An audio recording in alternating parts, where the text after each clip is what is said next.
السلام علیکم ورحمۃ اللہ وبرکاتہ۔ کراچی کی دینی درسگاہ دارالعلوم کورنگی میں جمعرات کی صبح 34 برس کے ایک مشتبہ شخص کی جیب سے چاقو برآمد ہونے کے بعد مقامی انتظامیہ نے اسے حراست میں لے لیا تھا۔ اس کے بعد پاکستان کے ٹی وی چینلز پر دن بھر مفتی تقی عثمانی صاحب پر قاتلانہ حملے کی خبریں شہ سرخیوں میں رہیں۔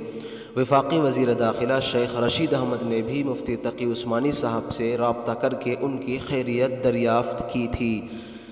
اس شخص نے مفتی تقی عثمانی صاحب سے ملاقات کے وقت چھوٹے سائز کا ایک چاقو اپنی جیب سے نکالا تھا، جس کے بعد مشتبہ شخص کو پولیس کے حوالے کر دیا گیا اور پولیس نے اس پر حملے کا مقدمہ دائر کیا ہے۔ کراچی میں عالم دین مفتی تقی عثمانی صاحب پر مبینہ حملے کے الزام میں گرفتار شخص اپنی بیوی سے علیحدگی کے مسئلے پر مفتی تقی عثمانی صاحب سے رائے لینے گیا تھا اور دارالعلوم اور پولیس نے اس بیان کی تصدیق بھی کی ہے۔ مفتی تقی عثمانی صاحب نے ایک آڈیو بیان میں کہا ہے کہ ایک صاحب آئے تھے جنہوں نے علیحدگی میں بات کرنے کا کہا، لیکن وہ بات کرنے کے لیے اٹھ کر اس شخص کے قریب گئے ہی تھے کہ اس نے اپنی جیب سے ایک دم چاقو نکالا، لیکن ان کے ساتھیوں نے اسے پکڑ لیا۔ مفتی تقی عثمانی صاحب کا کہنا تھا کہ اللہ کا شکر ہے کہ کوئی تکلیف نہیں پہنچی۔ مشتبہ شخص کا تعلق کراچی کے گلستان جوہر سے ہے۔ فیس بک اکاؤنٹ کے مطابق اس شخص نے کراچی یونیورسٹی سے شعبہ بین الاقوامی تعلقات عامہ میں ماسٹرز کی ڈگری حاصل کر رکھی ہے اور وہ ریئل اسٹیٹ کے کام سے وابستہ ہے۔ اپنے 2 صفحوں پر مشتمل بیان میں اس شخص نے بتایا کہ ان کا دارالعلوم آنے کا مقصد مفتی تقی عثمانی صاحب سے اپنے اور اپنی بیگم کے درمیانی فیملی معاملے کے بارے میں پوچھنا تھا، اور یہ کہ وہ اس سے پہلے بھی 2 بار وہاں جا چکے تھے۔ بیان میں یہ شخص مزید کہتا ہے کہ ہمارے معاشرے میں طلاق اور خلا بہت معیوب سمجھی جاتی ہے۔ اسی طرح صدیقی برادری میں خلا ایک ایسا لفظ ہے جو کہ مرد پر بھی لگے تو اسے معیوب سمجھا جاتا ہے۔ بیان میں کہا گیا ہے کہ وہ پچھلے 6 ماہ یعنی جنوری سے بہت پریشان ہے اور اس وجہ سے مفتی تقی عثمانی صاحب سے اپنے مسئلے کا کوئی شرعی حل تلاش کرنے آئے تھے۔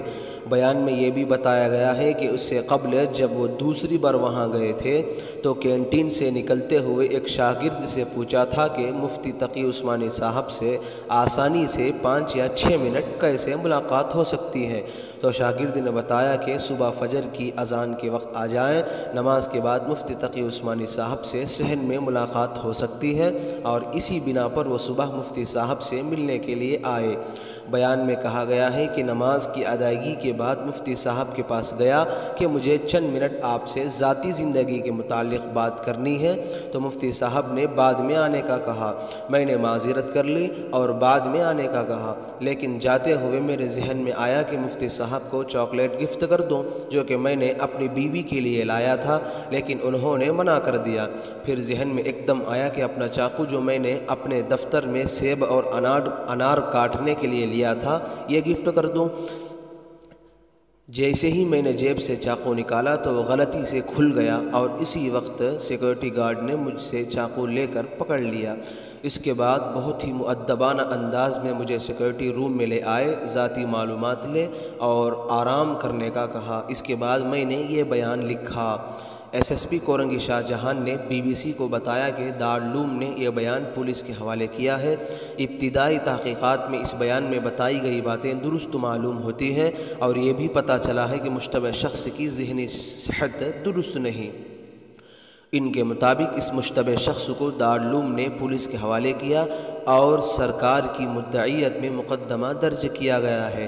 ایس پی کورنگی سے جب معلوم کیا گیا کہ کیا مقدمہ واپس لیا جائے گا تو ان کا کہنا تھا کہ تحقیقات کی روشنی میں قانون کے مطابق پیروی کی جائے گی۔ دارالعلوم کے ترجمان طه رحمان نے BBC سے بات کرتے ہوئے اس بیان کی تصدیق کی کہ دارالعلوم نے اپنے طور پر بھی اس مشتبہ شخص کے فراہم کیے گئے پتے سے معلومات حاصل کی ہیں اور اس نے جو بیان دیا وہ درست ہے۔ یاد رہے کہ لوگوں کی ایک بڑی تعداد مذہبی درسگاہوں میں علماء دین سے ذاتی طور پر ملاقات کر کے یا آن لائن تحریری طور پر رابطہ کر کے اپنی ذاتی زندگی، رشتوں، کاروبار سمیت دیگر معاملات میں مذہبی رہنمائی اور فتویٰ حاصل کرتے ہیں۔